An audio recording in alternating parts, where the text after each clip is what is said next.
Fala pessoal, tudo bem? Começando mais um vídeo por aqui.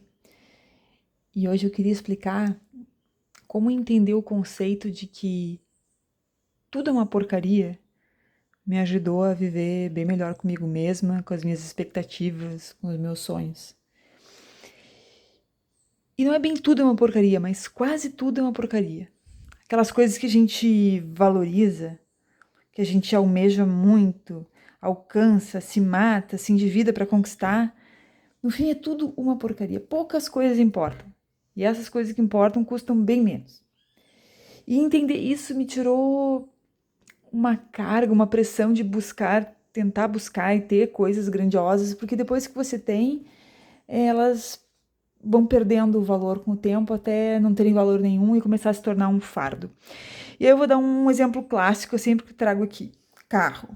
Sonho de muita gente ter um carro incrível, caro. E é aquela coisa, né? O carro, ele é muito incrível no momento que você tira da concessionária, muito bonito, realizou, ok. Só que aí passa um dia, passa dois, é legal. Mas depois de 2 meses, ele é só o modo como você vai e volta do trabalho. Ele deixa de ser super incrível. Só que demora o quê? 2 meses para perder todo esse entusiasmo, só que as parcelas e o custo de manutenção são para sempre enquanto você tiver esse carro. E isso se aplica não a uma, mas a várias coisas. Vou num restaurante, quero um restaurante que é caro e vou lá e deixo, sei lá, R$ 500. Mas eu queria muito experimentar, eu vi vários vídeos sobre esse restaurante, tá? Ok, muito legal a experiência, mas você concorda que no fim não tem nada demais? Não tem nada de incrível? Eu já fui em muitos restaurantes bons na vida, muitos mesmo. Eu gosto da experiência, eu gosto da companhia, eu gosto do evento.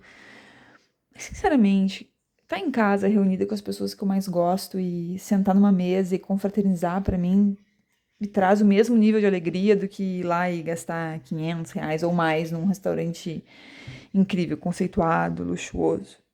Viagem, é a mesma coisa. Eu adoro viajar. Eu adoro viajar. Mas eu gosto daquela viagem em que você tem capacidade de pagar e quando você volta tá tudo quitado. Agora, nenhuma viagem vale prestações a perder de vista no tempo. Nenhuma vale. Nenhuma vale. E é incrível que, e aí, uma roupa que você precisava ter, um calçado que, nossa, você precisava ter. E aí o tempo passa e aquilo tá jogado dentro do seu guarda-roupa e você começa a perceber que não precisava. E nem é tão legal assim.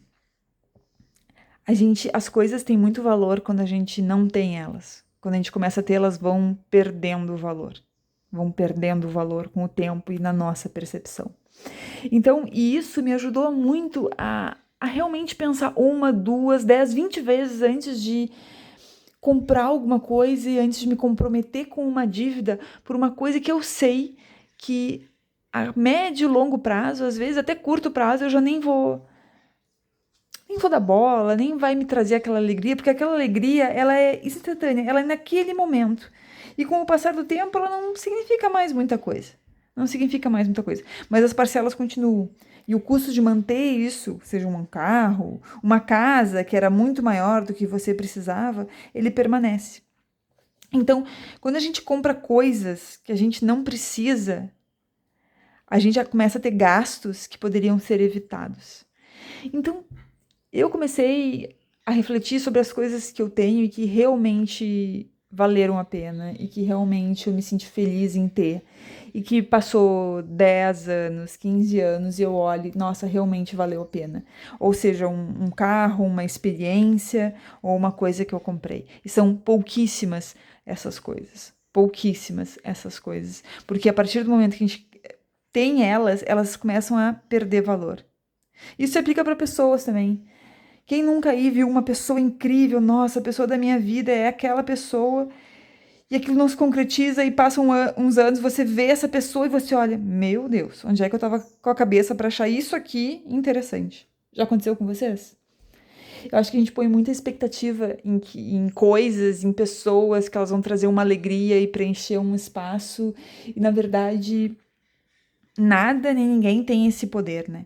Então eu levo muito isso pro mundo das finanças, que eu sei que por mais que eu queira determinada coisa, ela não vai resolver nada E eu sei que com o passar do tempo eu já nem vou dar bola para aquela coisa. Só que o dinheiro foi gasto, ela tá aí, ela precisa ser mantida e você tem uma alternativa, ou se desfaz e para com os gastos, mas aí você já perdeu muito, ou mantém também. Eu vejo muita gente que compra aquele carro, ela percebeu que foi burrada, mas tem um orgulho bobo. Ela não quer que os outros vejam ela fazer um declínio, né? Ir para um carro mais simples.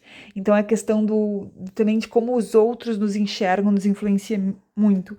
Mas aqui eu acho que quando a gente começa a ter a percepção de que tudo, quase tudo que a gente compra, tudo que a gente compra, ou quase tudo que a gente compra, na verdade é uma porcaria, para não dizer outra coisa. Não tem esse valor que nos fazem acreditar que tem. Aquela bolsa, aquele relógio, muito legal, mas no fim do dia ele vai para dentro de uma gaveta. E vai para dentro de uma gaveta o dinheiro que você gastou com ele, que podia estar investido, que podia te proporcionar tranquilidade, te proporcionar paz. Tem saindo aqui das finanças, tem um poema do Manuel Bandeira. Não lembro o nome do poema agora. Se eu lembrar, vou deixar na descrição do vídeo. Mas a primeira estrofe diz: o que não tenho e desejo é o que melhor me enriquece.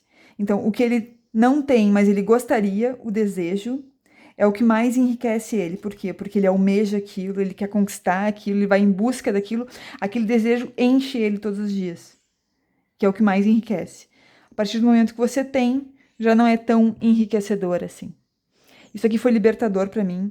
Isso aqui, ter essa noção e essa visão das coisas me fez guardar muito dinheiro, me fez evitar muitos gastos desnecessários e foi crucial para minha vida. Crucial para minha vida até aqui, nas minhas escolhas, o carro que eu comprei, o apartamento que eu comprei, as coisas em que eu ponho meu dinheiro, as roupas que eu compro, tudo, os restaurantes que eu frequento, as viagens que eu faço, tudo isso aqui é muito legal. Só que nada vale se endividar e nada é tão grandioso como parece, como é vendido. A gente acha que todas as férias a gente tem que fazer uma viagem incrível, tem que estar na Europa, tem que estar nos Estados Unidos e muito legal fazer essas viagens, mas nada é tão grandioso que vale a sua paz. Na minha visão, a alegria a gente constrói com pequenas coisas e tendo dinheiro para ter essa paz. Essa paz. E daí vem uma alegria que a gente não consegue nem explicar, que não tem carro, não tem casa, não tem restaurante, não tem viagem, que proporcione essa sensação de paz que a gente tem quando a gente começa a ter dinheiro, investir o dinheiro e ver o dinheiro trabalhando pra gente. E não a gente trabalhando para bancar coisas que nunca nos realizam. Proporcionam alegrias momentâneas, que são muito legais, muito divertidas, mas quando você tem isso, não te judia, não te agride e não compromete a sua busca por uma renda que vai te trazer paz. Pessoal, era isso que eu queria compartilhar hoje. Obrigada para quem assistiu até agora. Se esse vídeo foi útil para você, considere se inscrever. Um abraço e até a próxima.